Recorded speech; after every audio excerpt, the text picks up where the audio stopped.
KPPS dan pengawas TPS pada pemilu apa ya perbedaannya?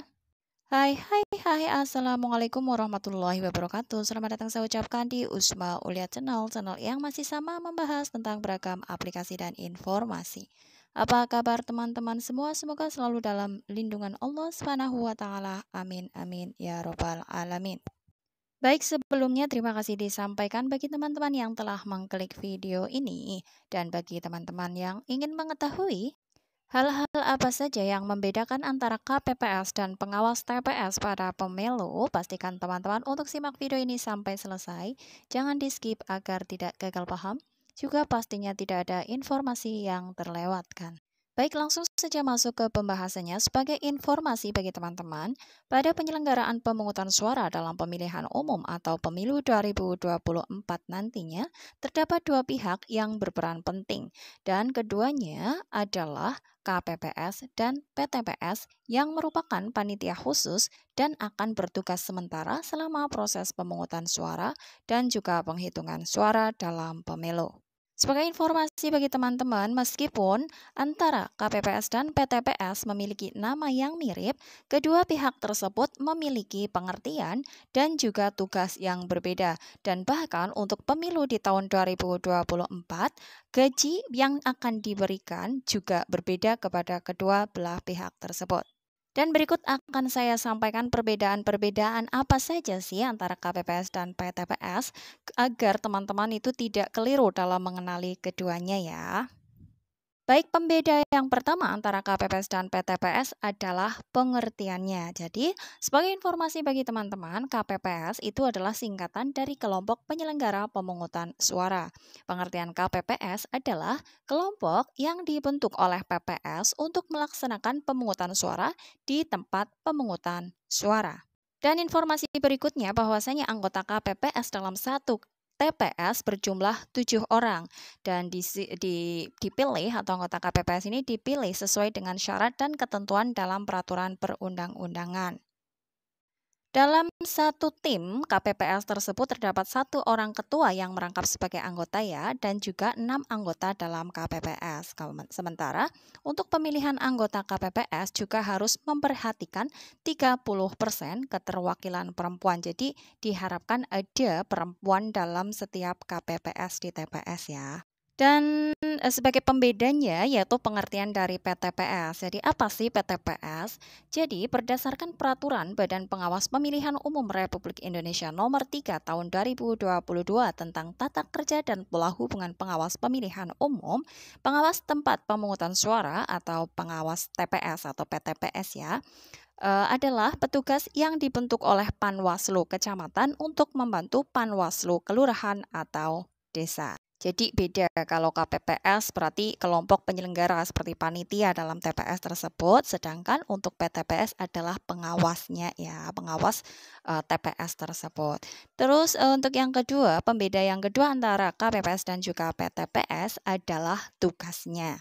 Sebagai informasi untuk KPPS itu ada dua tugas, di mana tugas yang pertama adalah tugas dalam penyelenggaraan pemilu dan yang kedua adalah tugas dalam pemilihan. Untuk tugas KPPS dalam penyelenggaraan pemilu, yang pertama mengumumkan daftar pemilih tetap di TPS, jadi harus diumumkan, ditempelkan di papan ya.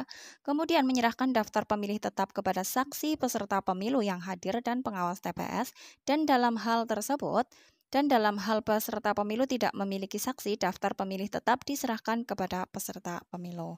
Selanjutnya, melaksanakan pemungutan dan penghitungan suara di TPS, membuat berita acara dan sertifikat hasil pemungutan dan penghitungan suara dan wajib menyerahkannya kepada saksi peserta pemilu, pengawas TPS, PPS, dan PPK melalui PPS.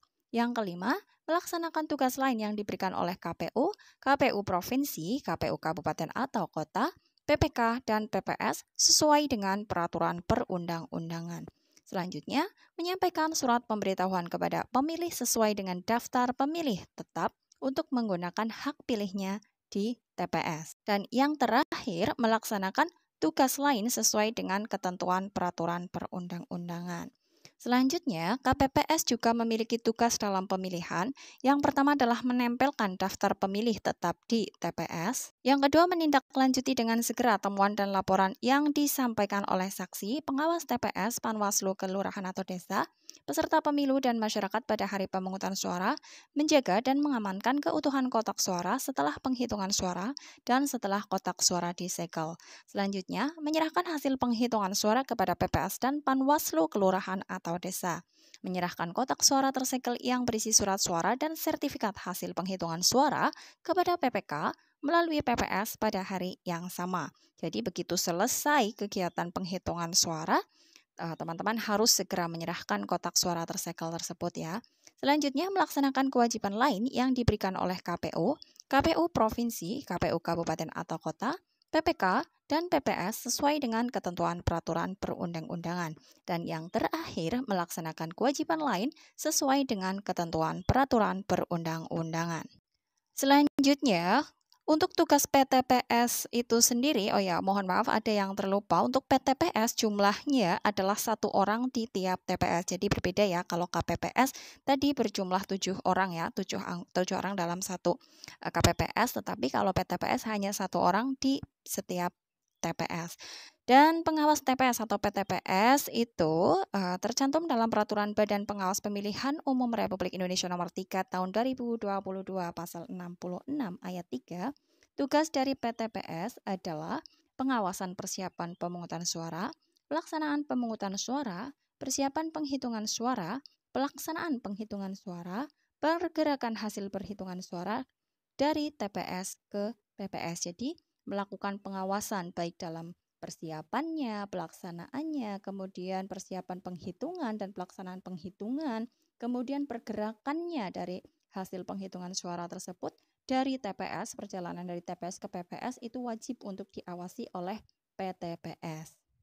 Selanjutnya yang kedua, pencegahan dugaan pelanggaran pemilu dan pemilihan. Ketiga, penerimaan laporan dan atau temuan dugaan pelanggaran pemilu dan pemilihan.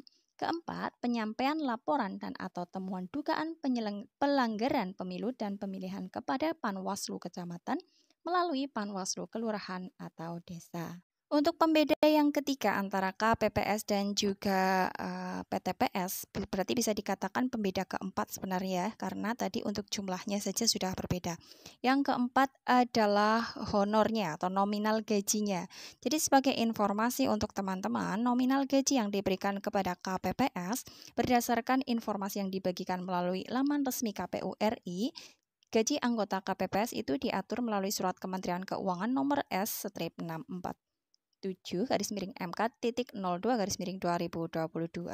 yaitu adalah 1,1 juta untuk anggotanya dan untuk kepalanya atau ketua KPPS itu berjumlah Rp1.200.000. Sedangkan untuk nominal gaji bagi PTPS merujuk pada Surat Menteri Keuangan Nomor 5/5717-MK.302/2022, nominal honor atau gaji PTPS ada di kisaran Rp1 juta. Jadi selisih Rp100.000 dengan anggota KPPS ya. Ya, demikian yang dapat disampaikan untuk pembahasan kali ini. Semoga informasi ini bermanfaat bagi teman-teman. Dan bagi yang merasa informasi ini bermanfaat, bisa silahkan di-share ke media sosial yang teman-teman miliki.